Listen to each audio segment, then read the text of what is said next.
How do you see yourself? Like, how do you see yourself? The identity. What are you anchored in? Do you see yourself as a healthy and fit person, or that you're becoming a healthier and more fit person? Our identity is key to achieving our goals, right? Maybe you have an identity as a mom, a wife, right? A service provider, a minister, right? We have these identities, how we see ourselves. And I've been in this place of contemplation and asking myself a question: why are some women, some people, some men, women able to achieve their goals? And when it comes to health specifically, their fitness goals, getting the weight off, getting stronger and healthier, more fit, how come some can show up and keep showing up and create this lifestyle and get the weight off and keep it off, but others go back and forth, up and down, start, stop, start, stop? What is that common factor, that common denominator? And it's an identity issue. If you identify as a healthy and fit person, you will then take actions that a healthy and fit person will take. I was listening to something, I think it was a podcast. And what was it on? I think it was with Dr. Benjamin Hardy about Be Your Future Self Now. This is a book that he has written recently. And he was on a podcast being interviewed. And he had talked about this woman who needed to get weight off. She was obese and her health was suffered from the extra weight on her body. And so she started asking herself this question: what would a healthy person choose? She asked herself that day in and day out, multiple times a day. Her actions started to adjust to a healthy person. She dropped 100 pounds and has kept it off, my friends. 100 pounds. Like, that's a person, right? Like, when we identify as, we will then do the actions that that person would do. We will then get the result, right? We will then walk in that outcome. But first, we have to become the person who does the things, who then has the results. And so this big thing is like, when we don't identify, right, we fall into the trap of, I'm not good enough, can never get it off, I'm fat, I'm ugly, this is too hard, I don't have time. We fall into this place of negations, these negative attitudes, and tell ourselves these stories that all it does is keep us stuck and in that old identity of someone who can't accomplish what we want. So we have to change our thoughts, change our beliefs, which will then change our actions and get us the result. Because I don't know about you, but right, when you were after something, you really want to do something, but yet there's another part of you who really doesn't, right? I call it the protector part. That's trying to keep you in your comfort zone where it's safe, it's known, it's familiar.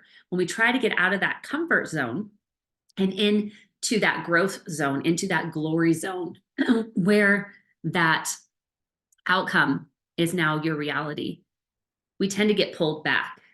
Gay Hendricks, in his book, The Big Leap, talks about upper limit problem. And that upper limiting problem, really, it's about how good can you stand it, right? How long can you allow yourself to feel good about what you're doing, where you're going, right? Or how we view things, right? What might used to trigger us and make us go in the refrigerator and go grab a pint of Ben and Jerry's and eat the whole thing. You know, we recognize what it is and we don't give into that trigger, and we have a healthier outlet. Because when we identify as a healthy person, we make healthy choices, right? And so this conversation, I interviewed a couple women that they'll be here on the podcast shortly in the next few weeks from this recording. They'll be starting to come out. And a lot of it's come back down to identity again. Like, this is like, it's a word right now. It is a word for someone right now, including me. And it's not just your health and fitness, it's all areas. But right now we're on the Strong and Fit Women of Faith podcast, aren't we? So we're really focusing in on that physical health, our mental health, our spiritual health, right? Because it's mind, body, and spirit. It's not one or the other. It's all three working synergistically together. Because if one area is off, the other areas are going to be off. So as we work to nourish each of these three parts of us, we're truly walking in a healthy, strong, and fit mind, body, and spirit. And that's my hope and my desire for each and every one of you. And so as we look at, the word, and Proverbs, I think it's 23:7. Don't quote me on that. I could be wrong in where it's located, but it is in Proverbs. As a man thinketh in his heart, so is he. Identity, right? Who do you say you are? And who you say you are, is it anchored in truth? Truth is unchanging. So is it anchored in truth, or just what you feel is true? Because what we feel is changing, which means it's not truth. It's not concrete. It ebbs and flows, right? We know how volatile our emotions are and our feelings. Feelings are important, they're feedback, but they are not the deciding factor unless we allow them to be. And then we can see where our life's at, right? So when it comes to creating a lifestyle where you are feeling freaking amazing in your body, about your body, and you have the energy and vivaciousness and vitality to do the things you want to do and feel called to do because you have taken care of your body and you nourish it on a regular basis consistently. So you have the feeling that you are after day in and day out because you identify as a healthy, fit, and strong person. Right? And so it really comes down to, as a man thinketh in his heart, so is he. Who do you think you are? Right? And if you don't like who you are right now, then you need to change the way you think, right? And when you change the way you think, you will change the way you are, and you'll get the outcome that you're after. But in the book Atomic Habits by James Clear, he really talks about our habits, and our habits lead our life. And so take stock in what you are currently doing.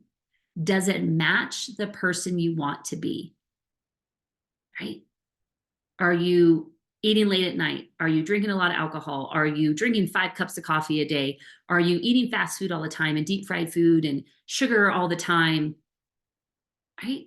Are you not getting enough sleep? Are you sitting more than you're standing? Are you complaining?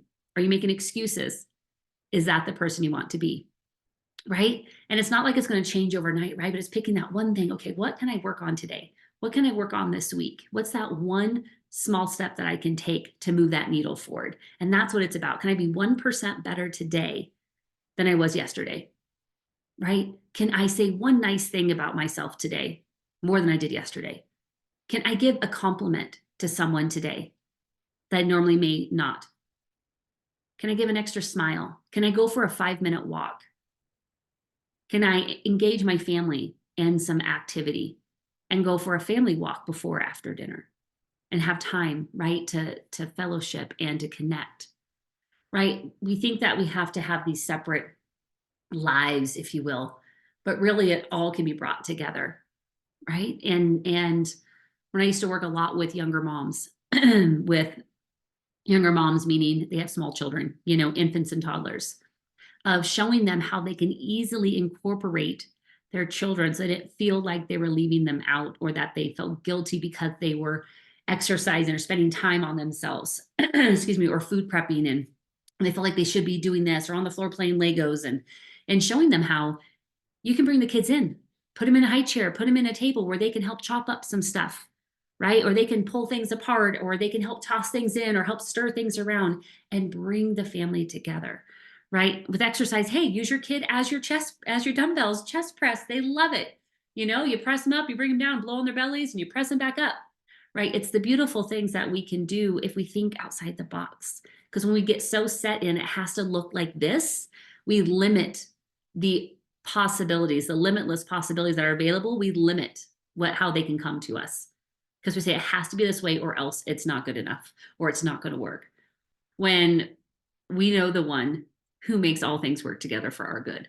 If we allow it, we have to receive that. And it's all available, but we first have to identify as, right? And so it really comes back to identity. And pull my notes up here. I had something here is, if we start changing our identity to match our goals and intentions, we're then going to get the outcome that we want, right? Adopt that statement or that question that woman did is, what would a healthy person choose? What would a fit person choose? Right? Every time you open the fridge, the freezer, every time you go to the grocery store, every time you get up in the morning, before you go to bed at night, and every moment in between, what would a healthy person choose? What would a fit person choose? Right? And honor what comes, because you're always being led. A man plans his ways, but the Lord directs his steps. We're meant to have a plan, but our plan is to be submitted to, which is under the authority of the Lord, right? And so, Lord, this is what I want to do. I feel called to do. Guide my steps today. And then be sensitive to the promptings, right? And it might not make logical sense, right? What we feel, maybe it's go take a bath, or hey, go do this. And instead, you're like, well, I really want to go and do this. But the Lord knows what's best, and He's going to guide us because He knows what's coming down the pipeline. And so that detour that you think it is might be setting you up for your ultimate success, right? It might connect you with somebody who knows somebody who's going to help you move forward, right? It's that connection you've been waiting for, but didn't realize you're waiting for, that's blessed you, right? So, be asking yourself, what would a healthy person do? What would a fit person do? What would they choose, right? And really working on the mindset, really anchored in the truth of who you are. You were chosen, you were called, you were highly exalted, right? You are precious in the eyes of the Lord. You are beautiful. You're abundant. You're prosperous. You're wealthy. You're healthy, right? You are a one-of-a-kind custom workmanship made in the image of God. You are vibrant, right? It's having your truth statements to anchor you in who you are and whose you are day in and day out. I have my clients do mirror work and affirmation work. And this is not just, I want to feel good. No, this is anchoring yourself and training your subconscious mind of who you are. Because the world is what we can see with our five senses, and it's constantly coming at us and challenging what the kingdom of God says. And so day in and day out, our flesh and our spirit are constantly at war with one another. Who's going to win today? And so having a solid mindset practice is going to help you renew your mind daily so you can be anchored in truth versus being tossed to and fro by what the Instagram post you saw, or the Facebook reel you viewed, or what the person said, or what your coworker said, or your kids, whatever, right? But we are anchored, right? And we operate from that place. And then I encourage you, if you didn't join me back early January, on the podcast, you can go back a couple sessions or episodes, and we did kind of a vision casting. And really, in Habakkuk 2:2 and 3, it talks about writing the vision and making it plain, writing on tablets so the herald can run with it. So we are to have a vision, and we need to ask the Lord, what is His vision for our health, for our body, right? What to weigh, look like, dress, eat, like what is the vision? And then write it down as it's revealed. And we need to visit that vision regularly, like at least weekly, if not daily in the beginning until you get it anchored in your spirit. And then maybe it's weekly, because a lot can happen in 6 days, 7 days, right? So we need to come back and be anchored back into that vision, and your vision leads your life, right? Your vision leads your life. And so start getting anchored in who you are, stay anchored to that. Watch your identity shift to that and the actions you take, and then watch your body transform from the inside out. We have an identity crisis right now. So it's time to come back home. It's time to be renewed and refreshed. And so we can truly show up as a strong and fit, healthy women that God has created each and every one of us to be, so we can go out, be the light unto the world, right? And impact at the level God has equipped us to impact others. But it's our job, it's our responsibility to steward what we've been given. You already have gotten the gifts, you've gotten the talents, you've gotten the resources. It's your part to take care of it. So let's get back to stewarding well what we've been given. Let's remember who we are and whose we are, and start acting accordingly. And I'm so excited as you start practicing this, of the results that you're going to see because of the work the Holy Spirit is doing in and through you. So I pray you're blessed. I hope this has blessed you. If it could, if someone just needs to hear this today and be reminded, please feel free to share this. Leave a comment. If you're watching on YouTube, you can come connect with me on Facebook or Instagram. Send me an email. I would love to continue the conversation. If you're not already inside of our private Facebook group, Strong and Fit Women of Faith, I encourage you, come hop on over, come join the conversation, get plugged in, come meet some more women who are on the journey of stewarding well what they've been given, and so they can be strong and fit women of faith, mind, body, and spirit. So be blessed, my friends. I will see you next week.